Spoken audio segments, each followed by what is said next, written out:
Okay, well, let's just do it and see what happens. Yeah, That's all we let's can do it, do, man. right? No worries, no worries. Oh. Don't want to show legs. People will be shocked. Cool, man. Let's do it. Looks nice, actually. It's not bad. Okay, so Yeah. this letter's from July 18th, 2006. Can you hear me? Yep. No focusing on my lips. Okay. Dream Space 751 Discovery Street, Victoria, BC, July 18th, 2006. Dear Dr. Malpass and Associates, I attended your meeting on homelessness last spring at the Best Western Hotel in Nelson, BC. Last September 2005, I phoned to make an appointment with you and told I should write you a letter, so here it is. I arrived in the Kootenays in 1998. I have lived a nomadic life, i.e. homeless by choice and also not by choice. On April the 1st, 2003, we had a party with what I thought would be my last welfare check. We rented the Scandinavian Hall. Amber Elliott catered salmon, salad, beautiful, exquisite food. I had a Danutipi display, and Beverly Krupp had an art display, and we invited the town, but only my street family came. There was about 50 of us. Joel led a drum circle, and it was beautiful. And that was the first annual gathering of the Hawkette Tribet of Chesapeake and Pizza. Anyway, this is about a journey of homelessness and hunger and etc. I personally became hungry on November 2002. I personally became homeless on April 1st, 2003. I left Nelson on November the 9th, 2005, ill and unable to find housing. And since February 27th, 2006, I have been homeless on the streets of Victoria. And my friend and mentor, Ian Dakers, documented the stories as they happened. I was almost put out of commission big time, 6 times. I have experienced street life in Victoria, BC, Canada. And so Ian filmed the stories, and Sierra arrived, Captain Zoe at Dream Space, and she caught the vision of the stories, and she is creating this DVD for you. I hope we meet up soon, Dr. Malpass and associates.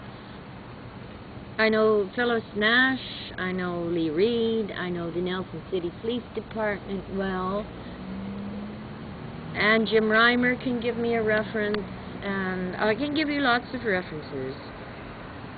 I hope we meet up soon, Dr. Malpass, because every day that passes, one of our brothers, sisters, aunts, uncles, parents, sons, cousins, daughters, or grandmothers, or grandfathers dies in the streets of Victoria. This film is being made into a true life documentary, and we certainly could use some financial consideration. And I know your group has a toonie each.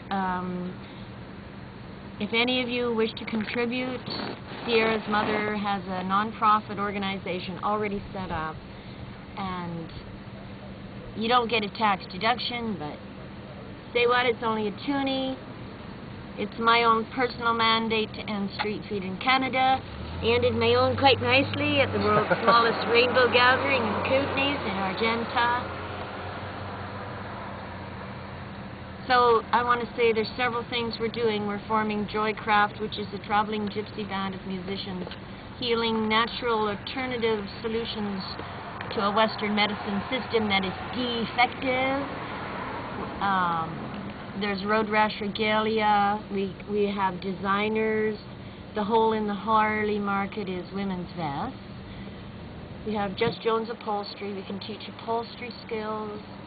We have a lost and found for people like a man named Bert I met at the Cowichan Nation, who knocked at the door of Kool-Aid and tried to find a relative and wasn't even allowed to find out if anyone had seen her for a year. Okay. It is a misdemeanor It is a misdemeanor that to ever consider that any one of us ever chooses to be homeless or hungry. No one chooses to be homeless or hungry. They are simply homeless and hungry because people choose to walk by. And people are blind to the obvious. People in the streets are ill, hungry, and without shelter. So to say, get a job is pretty futile because when you're in a state of malnourishment, dehydration, you have street feet, you have people attacking you because of an addiction problem.